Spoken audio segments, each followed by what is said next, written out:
Welcome back to Linguistic Oasis. Today we're going to cover the American terms for the many different types of places you can live. We're going to put a roof over your head.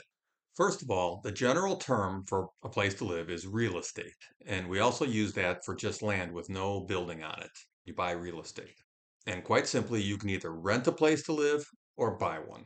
Two big categories. And there are different types within each of these categories. And when you're looking for a place, a real estate agent or a rental agent can help you. We'll start with rentals. If you're a university student, you may live in a dormitory on campus. That's a big building with many small rooms closely packed together. And it's a great way to meet your fellow students, play some guitar, talk. But most people are ready to move out after about a year or two from the dormitory. Then another entry point for people is to rent a room in someone's place. Now, I say place because you could rent a room in someone's condo or apartment. We're going to cover all these, or even in their house. This is called a sublet. They hold the main lease, which again we'll get into, or the main mortgage, but you're subletting from them. You'll probably have your own room and a little privacy, but you'll be sharing the kitchen and the bathroom with them. So this type of arrangement, it's important how well you get along with the other people who are living there, the family or other renters. Much more common, you can rent your own apartment in an apartment building or apartment complex. To do this, you need to apply and give your monthly income and your credit history. And you need to be approved by the apartment management because they want to make sure that you are able to afford the monthly rent, which you'll have to pay every month on a 1 year lease. Lease is what we call a rental contract. You're bound by that. When you sign a lease for 1 year, they will expect you to pay for the entire year. Whether you have some emergency and you have to move out, they're going to come after you for the whole year.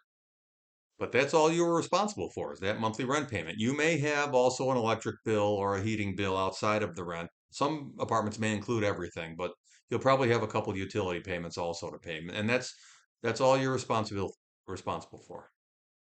When the lease is over, you have to move out and take all your stuff with you, and it's over. Renting in the US has something we call a first and last security deposit. What does that mean? So say your rent is $1,000 a month. You have to give 2 or 3,000 in order to move in. That includes the first month's rent, the last month's rent, because they want to make sure you don't just not pay that last month and leave. You're leaving anyways. And something called a security deposit, which is usually equal to another month's rent. This ensures the owner that if you've broken something or you've left it unacceptably dirty, that they're going to use that money to pay to fix it up again for the next tenants.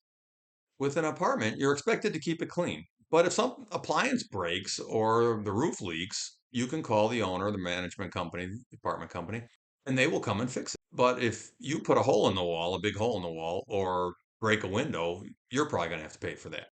There's also a great variety of apartments here in America with a wide variety of rental costs, from less than $1,000 a month to over 5,000 easily in New York City or San Francisco.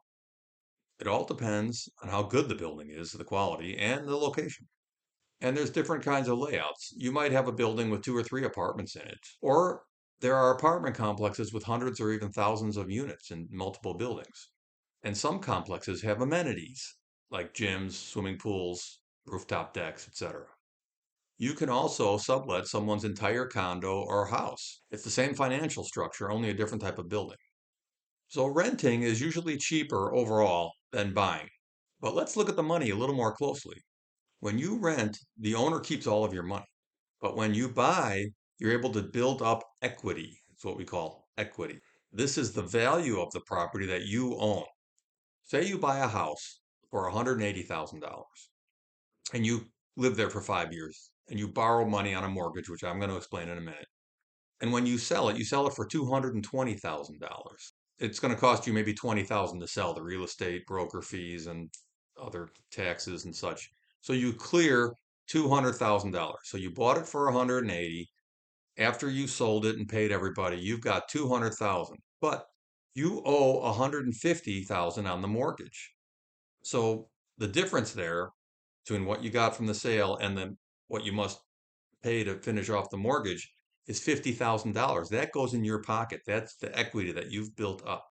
And if you stay in a house long enough, you will retire the mortgage, pay off the entire mortgage, own it completely. So when you sell it, you've got the fees, 20 or some $30,000, and then you keep all the money. People often make their first purchase a condominium, particularly in big cities where houses are more expensive. We call these a condo for short. Condos are like apartments, only people own each unit. Apartments are filled with people just renting, as I explained a minute ago. Condos, everyone owns the place, so they tend to typically be a little bit nicer buildings.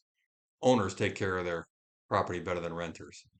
And when you buy real estate, you probably don't have all the money in the bank, so you need to borrow money.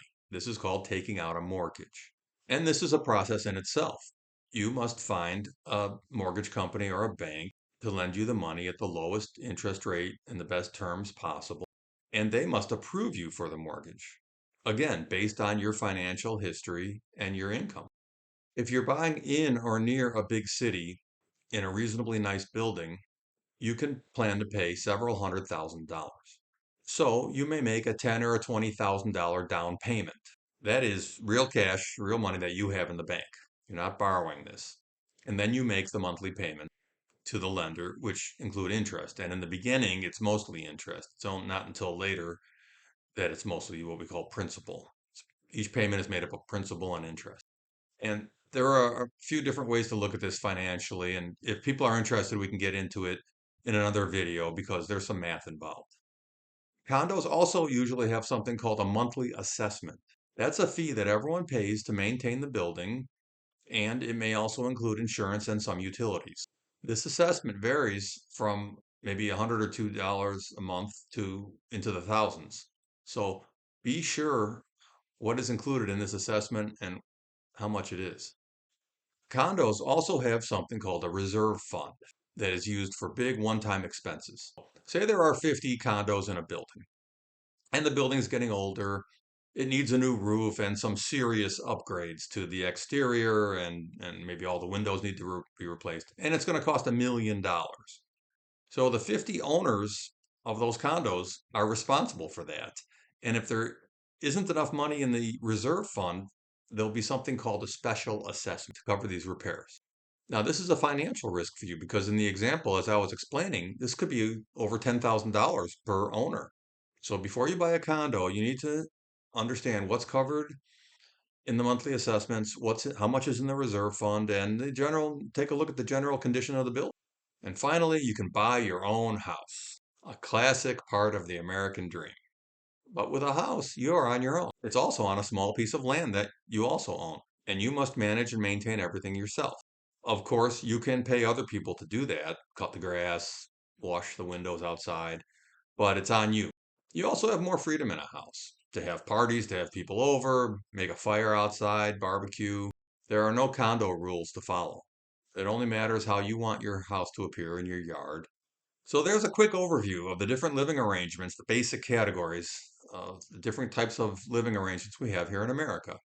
In England, they call apartments flats, but these are the American terms, of course, and some of the vocabulary that goes with it. Please let me know if you want to dive deeper into one of these subcategories here, and we can make a video about that. Thank you very much. Happy house hunting and good luck.